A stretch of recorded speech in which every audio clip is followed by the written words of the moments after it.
सिक्किम सीमा नाथुला पर आज भी दुश्मनों को आग दिखाते हैं शहीद हरभजन सिंह।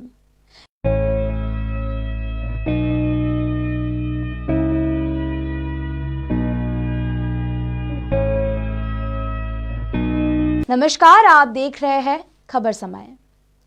सिक्किम की सीमा पर कई बार चीन ने बेईमानी दिखाई है। वह हर बार सीमा पर हमारे देश के जवानों को आंखें दिखाने की कोशिश करती है, लेकिन हमारे देश की सेना के जवान उसका मुंह तोड़ जवाब देते हैं।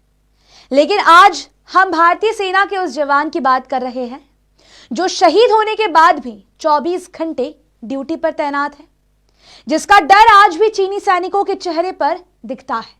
हम बात कर रहे हैं शहीद हरभजन सिंह की, जो शहीद होने के 52 साल बाद भी देश की सेवा कर रहे हैं, जो शहीद होने के बाद भी देश की सुरक्षा में तैनात है, जो शहीद होने के बाद भी अपने देश प्रेम को नहीं भूले। अब आप सोचेंगे कि यह कैसा अंधविश्वास है जो शहीद सैनिक को जिंदा बता रहा है, लेकिन बता दें यह अंधविश्वास नहीं बल्कि हकीकत है, जिसका जिक्र चीन और चीनी सैनिक भी करते हैं। चीनी सैनिकों में आज भी शहीद हरभजन सिंह का खौफ बना हुआ है और वह इस खौफ के कारण हमेशा सीमा पर दुबक कर रहते हैं। आपको बता दें कि 30 अगस्त 1946 को गुजरांवाला में हरभजन सिंह का जन्म हुआ था और वे 1966 में पंजाब रेजिमेंट में आम सैनिक के तौर पर भर्ती हुए थे, जहां कुछ समय तक तैनाती के बाद उनकी पोस्टिंग भारत चीन सीमा नाथुला में हो गई थी। कुछ समय तक अपनी ड्यूटी नाथुला में देने के बाद हरभजन सिंह ने यही अपनी शहादत दे दी थी। हरभजन सिंह की शहादत की कहानी कुछ इस प्रकार है। एक दिन हरभजन सिंह घोड़ों का एक काफिला लेकर जा रहे थे। उस दौरान रास्ते में एक खाई के पास घोड़े का पैर फिसल गया और वे खाई में जा गिरे, लेकिन आसपास कोई नहीं था जो उन्हें बचा सके। उस दिन भयंकर बर्फबारी भी हो रही थी। इसी के साथ हरभजन सिंह की खाई में गिरने से मृत्यु हो गई थी।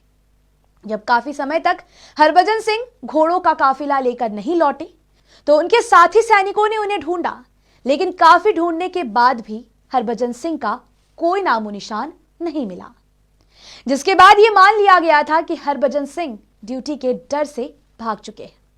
कई दिनों तक तो सैनिकों ने यही माना था कि हरभजन सिंह अपनी ड्यूटी छोड़कर भाग चुके हैं, लेकिन उसके कुछ ही दिनों बाद ऐसा कुछ हुआ जिसने सभी लोगों को चौंका दिया था। हरभजन सिंह के साथी सैनिक को सपना आया जिसमें हरभजन सिंह ऐसा कहते दिखाई दे रहे थे कि मैं कहीं भागा नहीं हूं, बल्कि एक हादसे में मेरी मौत हो गई है। आपको बता दें कि साथी सैनिक को सपने में यह भी पता चला कि उनका शव कहां पड़ा है। साथ ही सैनिक के इस बात पर पहले तो दूसरे सैनिकों ने विश्वास नहीं किया था, लेकिन 3-4 सैनिकों ने साथी सैनिक की बताई जगह पर पहुंचकर वहां शव ढूंढने का प्रयास किया और सभी आश्चर्यचकित हो गए क्योंकि हरभजन सिंह का शव उसी जगह पर पड़ा मिला।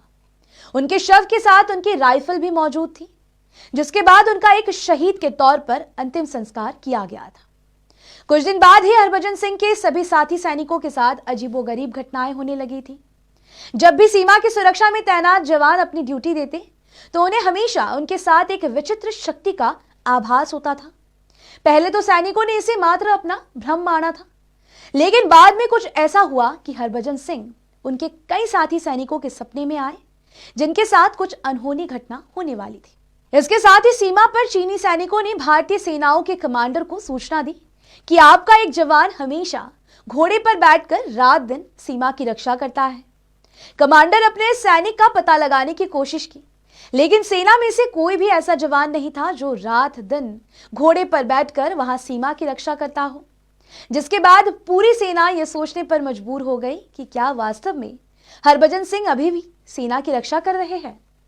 लेकिन अभी भी सैनिकों ने हरभजन सिंह के होने को नहीं माना था। लेकिन उसके बाद कुछ ऐसा हुआ कि सभी लोगों को हरभजन सिंह के होने का सच मानना पड़ा। वास्तव में हुआ यूं कि जिन सैनिकों की रात को ड्यूटी होती थी वे अक्सर नींद में झपकी मारने बैठ जाते थे, लेकिन अब जो भी सैनिक रात को झपकी मारता उसके गाल पर अचानक रात को तमाचा पड़ जाता। इस घटना के बाद सैनिकों में हरभजन सिंह का खौफ फैल गया। अब सभी सैनिक निष्ठा से अपनी ड्यूटी पूरी करने लगे। हरभजन सिंह की ड्यूटी का प्रभाव जेलापला दर्रा से नाथुला दर्रा तक देखा जा सकता था, जिसके बाद सभी सैनिकों की हरभजन सिंह में बेहद आस्था हो गई और उन्होंने नाथुला में ही हरभजन सिंह का एक मंदिर बनवाया और हर सैनिक उन्हें हरभजन सिंह से बाबा हरभजन सिंह कहकर पुकारने लगे। इसके बाद सैनिकों ने मंदिर वाली जगह पर एक कमरे में उनकी सभी चीजें जैसे उनका संदूक, बिस्तर, वर्दी, जूते रखवा दी। उन्हें सेना में वापस मुस्तैद सिपाही का दर्जा मिल गया और सेना ने उनको वापस उनकी तनख्वाह, छुट्टी और प्रमोशन के सभी नियम लागू करने की घोषणा कर दी। उन्हें हर मीटिंग में भी शामिल किया जाता था, यानी कि जब भी मीटिंग होती थी तो हरभजन सिंह के लिए एक खाली कुर्सी रखी जाती थी। हरभजन सिंह को सामान्य सैनिक की तरह ही छुट्टियां भी दी जाती थी। जब 2 महीने हरभजन सिंह की छुट्टियों का समय होता था तब सीमा पर हाई अलर्ट भी जारी कर दिया जाता था। जब हरभजन सिंह को छुट्टी दी जाती थी तो 3 सैनिक ट्रेन में उनका सामान लेकर एक खाली सीट के साथ उनके घर पहुंचते थे। इसके साथ ही तीनों सैनिक उन्हें वापस लेने भी जाते थे। 2006 में हरभजन सिंह के रिटायरमेंट का समय आ गया था। हरभजन सिंह जब रिटायर होने के बाद भी उनका निवास वही सीमा पर माना जाता है। इसके पुख्ता प्रमाण हजारों लोगों को कई बार मिले हैं। कोई भी दुश्मन हरभजन सिंह के इस सुरक्षा क्षेत्र में आग उठाने से भी डरता है। वर्तमान में हरभजन सिंह के 2 मंदिर बनवाए गए हैं। एक मंदिर जो ओल्ड सिल्क रोड पर है और दूसरा मंदिर पुराना मंदिर है, वो नाथुला में है।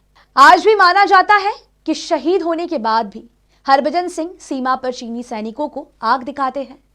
सलाम ऐसे देशभक्त को जो शहीद होने के बाद भी अपने देश प्रेम के लिए देशवासियों के दिल में जिंदा है और जो हर वक्त दुश्मनों की हर गतिविधि पर नजर बनाए हुए है। आपको बता दें कि फिलहाल आपके लिए यह खबर हमारे प्रतिनिधि गायत्री यादव के द्वारा लिखी गई है। और भी पहाड़ और समतल से विभिन्न इंटरेस्टिंग फैक्ट्स जानने के लिए हमारे साथ बने रहे और देखना ना भूलें खबर समय। हर समय खबर समय। धन्यवाद।